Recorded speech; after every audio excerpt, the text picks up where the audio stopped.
Stir the pot. Trust me on that. Okay. Here, let's bring you on here. Tri-Cities Sports Now. The leader in local sports talk. At least that's what I'm going to tell you. The leading FCS bracketologist is Jason Groomes. Don't believe me? Just ask him. He is also quite the character. I got to tell you this. You'll be able to see his bracketology on collegesportsmadness.com. In fact, if you punch into Google, you pretty much agree with that there, Jason? I actually have them 100% in the field. I did a bracketology bonus actually this middle of the week for CSM, and I actually have East Tennessee as one of the 19 teams that are locked into the field at this point. So wow, I agree, and I actually up it a little bit. So there you have it. I mean, obviously, when you're in 9 victories, that would be the third most all-time in ETSU history, admittedly in a depleted Southern Conference. And I know, Jason, you've been following the FCS, formerly Division I AA, for quite some time. But I want to ask you, what is it with the SoCon? Why has the SoCon fallen to where I'm looking at some people say it's only the 6th best conference in the FCS? I actually do a power ranking for CSM also, and sorry, they're the number 7 conference. Ooh. But if you look at it, really, they're those games. So I think the Buccaneers are very, very safe. Intriguing. Yeah, rated number 7. That's about right what the SoCon generally puts in.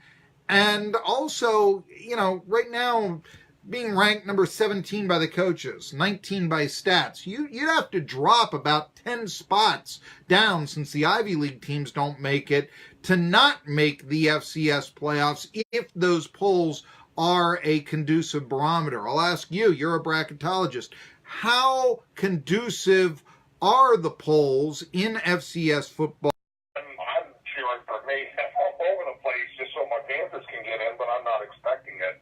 But yeah, if more than 3 of these 6 teams that I have in the basically chaos area would all happen to win and really make a case, then perhaps maybe East Tennessee would be the last going to give up less than 16 points.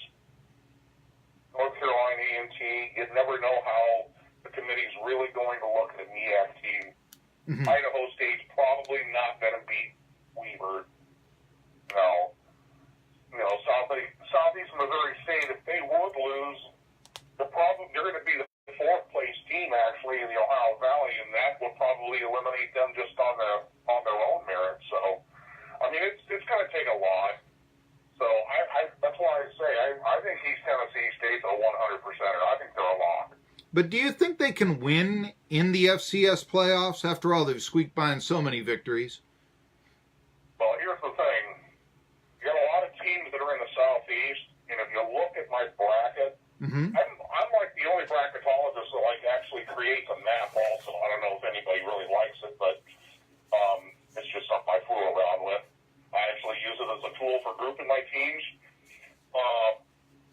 But the thing is that I actually heard your stat yesterday about the last time they were in the playoffs, and they had like 4,400 or whatever. 47, you know? Yeah. 4,700. You know, it's really a guessing game as far as that bidding process for those first round games. I can guarantee if Montana gets in the playoffs, they're going to have a home game because they'll bid $175,000 for it. That's nothing for them. That's $7 a ticket in a 25,000 seat stadium, and they know they'll fill it. They'll just make their money on concessions. So, you know, it's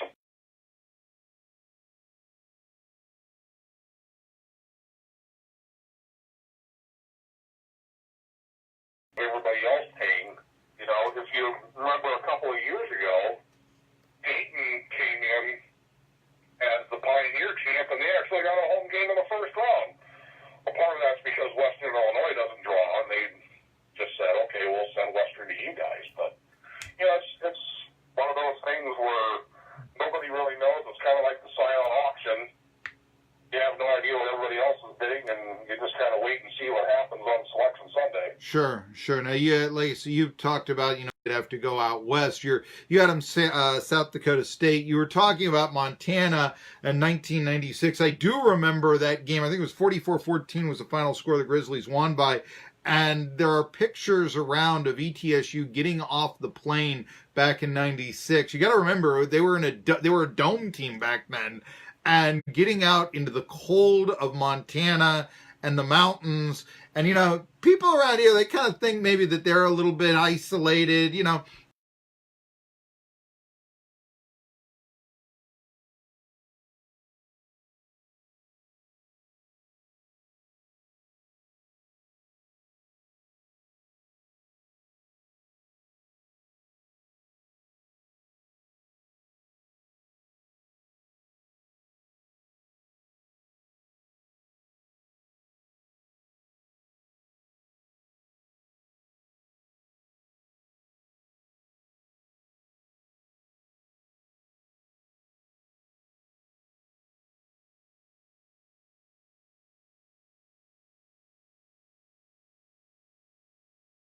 It's weird because if you look at the United States, most of the population is in like the eastern half of the country. of linemen who went to South Dakota State. No. Okay, Jim Langer, who played for the Miami Dolphins, the undefeated Dolphin, blocking for Zonka and Kick and Morris and all those guys back in the day. And I mentioned that, and the reason I ask you how remote, so it's now the world's largest practice facility with a lot of seats that are actually boarded up that you can't sit in because the fire marshal said that you couldn't some 20-odd years into the facility's existence. And I real quick here, talking FCS. As they play in that week conference, I guess we'll know more about Kennesaw. I think there's a group Saturday if they lose on Sunday, but I think it looks real good. And I'm the guy that the SID tweets out and says is too negative. Jerry Bonkowski comes out next telling us who's going to win the Cup in NASCAR Tri-City Sports Now.